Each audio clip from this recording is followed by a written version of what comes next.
Hello guys, welcome back to study brains education. आज ये second part है हमारी इंडियन पॉलिटी की सीरीज़ का। पहले चैप्टर और पहले पार्ट में हमने हिस्टोरिकल बैकग्राउंड बहुत अच्छे से जाना था। हमने बैटल ऑफ बक्सर जाना था, उसके बाद हमने द रेगुलेटिंग एक्ट ऑफ 1773 भी अच्छे से कवर करा था, और उसके बाद हमने अमेंडिंग एक्ट 1781, जिसको हम एक्ट ऑफ सेटलमेंट भी बोलते हैं, वो हमने क्लियर करा था।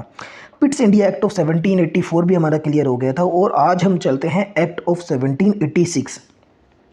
जब हमने पहले जाना था कि गवर्नर जनरल जो थे बंगाल के, उनको गवर्नर जनरल ऑफ बंगाल बना दिया गया था, और पहले गवर्नर जनरल ऑफ बंगाल थे वैरन हेस्टिंग। लेकिन जैसे जैसे टाइम बीता तो गवर्नर जनरल का भी एक टाइम पीरियड होता था, उसके बाद दूसरे गवर्नर जनरल को बिठाना होता था उस सीट पे। लॉर्ड कॉर्नवालिस थे, वो एक एलिजिबल पर्सन थे गवर्नर जनरल की सीट पे बैठने के लिए, मतलब योग्य थे वो उस पे बैठने के लिए। तो ब्रिटिश क्राउन ने उनको गवर्नर जनरल ऑफ बंगाल बनाने का सोचा, लेकिन उन्होंने कुछ अटपटी सी शर्तें रख दी थी कि मैं गवर्नर जनरल ऑफ बंगाल बन तो जाऊंगा, लेकिन मेरी कुछ शर्तें हैं। ये है लॉर्ड कॉर्नवालिस का फ़ोटो, ये रहा। इन्होंने बोला कि मैं गवर्नर जनरल ऑफ बंगाल बन तो जाऊंगा, लेकिन इनकी कुछ अजीब अजीब सी शर्तें थी। पहली शर्त ये थी कि take the decision without the majority of the executive council. जैसे हमने देखा था, जो गवर्नर जनरल ऑफ बंगाल था उसके साथ 4 लोग हुआ करते थे, जिनको बोलते थे हम एग्जीक्यूटिव काउंसिल, जो गवर्नर जनरल ऑफ बंगाल को हर चीज़ करने में सहायता करते थे। मतलब वो अपने डिसीजंस देते थे, और कुछ अगर वो रूल बनाना चाहे तो उनकी मेजोरिटी चाहिए होती थी। मतलब अगर गवर्नर जनरल ऑफ बंगाल कुछ भी रूल बनाना चाहता है और वो 4 लोग सहमत नहीं हैं तो वो नहीं बना सकता। जब वो लोग सहमत हैं तो ही वो रूल बनता था। तो इन्होंने सबसे पहले बोला कि जो मेरी एग्जीक्यूटिव काउंसिल है, ये जो मेरी एग्जीक्यूटिव काउंसिल है, मुझे इनकी डिसीज़न तो मैं ले सकता हूँ, मतलब कि अगर ये कोई राय दें, लेकिन अगर ये मेजोरिटी नहीं देते, मतलब मेरी किसी भी बात पे सहमति नहीं देते, मैं तब भी उस चीज़ को रूल बना सकता हूँ, मैं डिसीज़न ले सकता हूँ बिना इनकी आपसी सहमति के। तो एक तरीके से ये पावर हो जाती है वीटो पावर। इस तरीके की पावर को हम बोलते हैं वीटो पावर, जिस पे हम अपनी ही काउंसिल की मेजोरिटी की वोट नहीं लेते, हम अपनी मर्ज़ी से कोई डिसीज़न ले सकते हैं। तो एक तरीके से इन्होंने वीटो पावर की डिमांड करी।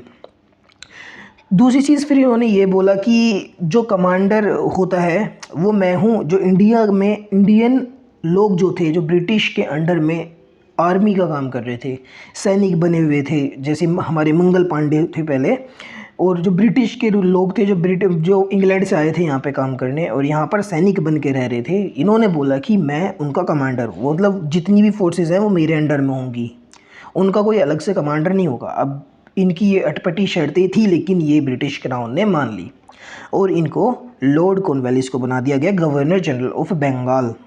क्या बना दिया गया? Governor general of Bengal. अब ब्रिटिशर्स, मतलब इनकी ये शर्तें क्यों मानी? क्योंकि जो ब्रिटिश क्राउन था उसको चाहिए था सिर्फ और सिर्फ प्रॉफिट। अब वो चाहे कुछ भी हो, चाहे किसी को वीटो पावर मिले या फिर किसी की कोई पावर कम हो जाए, लेकिन इनको फ़र्क नहीं पड़ता। इनको क्या था कि जो ज़्यादा प्रॉफिट देता है वो सबसे बढ़िया। लेकिन अब इनको बना दिया गया, यही था, सिर्फ इतना सही था 1786 का एक्ट। अब इसके बाद टाइम बीतता है, टाइम बीतते बीतते 1793 में एक और एक्ट आता है। ये जो वीटो पावर लॉर्ड कॉर्नवालिस को दी थी, इससे काफ़ी फ़ायदा होता है ब्रिटिश क्राउन को। तो इन्होंने सबसे पहले कर दिया कि जो वीटो पावर है ये कंटिन्यू रहेगी, बाकी के भी जो आगे गवर्नर जनरल्स आने वाले हैं उनको भी ये पावर मिलेगी। और जो दूसरी प्रोविंसेस थी, मद्रास प्रोविंसेस, बॉम्बे और की जो प्रोविंसेस थी, उनका भी अपना एक लेजिस्लेचर था।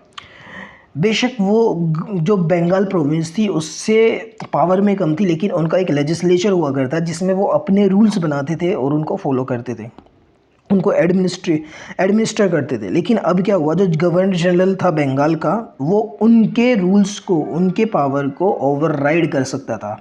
अगर मद्रास और बॉम्बे के लेजिस्लेचर में कोई रूल बनता है लेकिन गवर्नर जनरल को वो पसंद नहीं आता है, तो वो क्या कर सकता है, उसको ओवरराइड करके कैंसिल कर सकता है और अपना रूल लागू कर सकता है वहाँ पे।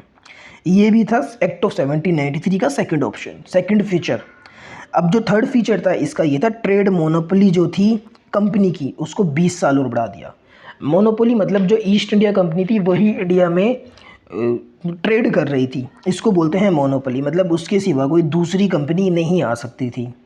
20 साल के लिए उसका टाइम पीरियड एक्सटेंड कर दिया, मतलब अगले 20 साल तक भी ये अकेले ही काम करेगी, कोई दूसरी कंपनी यहाँ पर आके नहीं कर सकती ट्रेड। ये रहा।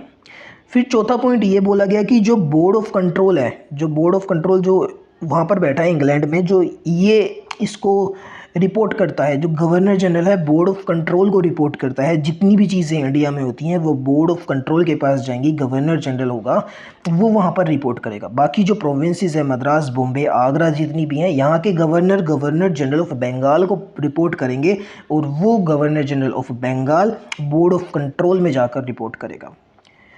तो फिर ये बोला गया जो बोर्ड ऑफ कंट्रोल के जितने भी मेंबर्स हैं और स्टाफ हैं उनको पैसा जो दिया जाएगा, जितनी भी लग्जूरियस लाइफ दी जाएगी वो इंडियन रेवेन्यू से दिया जाएगा। उनके खाने पीने का, रहने का, सैलरी, ऊपर से उनके बच्चों के लिए इतनी सारी सहूलतें थी, सब इंडियन रेवेन्यू से दी गई थी। बहुत ज़्यादा लग्जरी लाइफ जीते थे वो, सबका सपना होता था कि वो बोर्ड ऑफ कंट्रोल में नौकरी करे, इतनी ज़्यादा लग्जरी लाइफ होती थी उनकी। आगे चलते हैं हम चार्टर एक्ट 1813। अब टाइम बीत जाता है, एक एक्ट आता है चार्टर एक्ट 1813। उसमें सबसे पहले उसका क्या क्या गाइडलाइंस है चार्टर एक्ट के, हम देखते हैं। सबसे पहले जो मोनोपोली 20 साल के लिए बढ़ा दी गई थी, जो कंपनी की मोनोपोली थी कि 20 साल तक वो कुछ नहीं करेगा, अब वो टाइम हुआ ख़त्म। मोनोपोली जो हो जाती है कंपनी की वो ख़त्म हो जाती है। अब उसको इंक्रीज़ नहीं करा, अब उसको इंक्रीज़ नहीं करा कि अगले कुछ साल तक रहेगी, उसको ख़त्म कर दिया गया कि अब और भी कंपनी हैं जो यहाँ पर आके काम कर सकती हैं इस कंपनी के सिवा।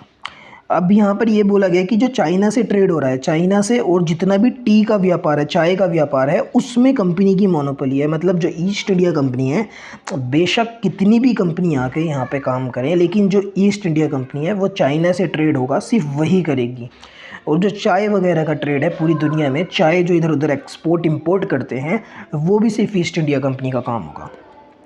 और जब ये ईस्ट इंडिया कंपनी की इन्होंने मोनोपोली भी ख़त्म कर दी है, तो एक और चीज़ इन्होंने लिखी कि सोवरेनिटी ऑफ ब्रिटिश क्राउन। मतलब ये जो तुम बोलते रहते हो कंपनी की टेरिटरी, कंपनी की टेरिटरी, क्या है कंपनी तो एक ब्रिटिश क्राउन को रिप्रेजेंट कर रही है ना। तो ये बोलते हैं कि ये ब्रिटिश क्राउन का है सब कुछ, इसमें कंपनी का कुछ भी नहीं है, ये ब्रिटिश क्राउन के अंडर में हो रहा है जो भी हो रहा है। ये इसका सेकंड था। मतलब एक तरीके से British crown east India company की पावर को कम ही कर रही थी, जितने भी एक्ट बना रही थी उससे। अब इन्होंने बोला क्रिश्चियन मिशनरीज़ जो थे वो इंडिया में आ सकते हैं। मतलब जो मिशनरीज़ होते हैं, क्रिश्चियन लोग, वो अपने धर्म को यहाँ पे प्रचार करने, अपने धर्म को फैलाने, लोगों को कन्वर्ट करने यहाँ पर इंडिया में अलाउड हैं। वो आएंगे और लोगों को क्रिश्चियन बनाएंगे, यहाँ पे आके अपने धर्म का प्रचार करेंगे।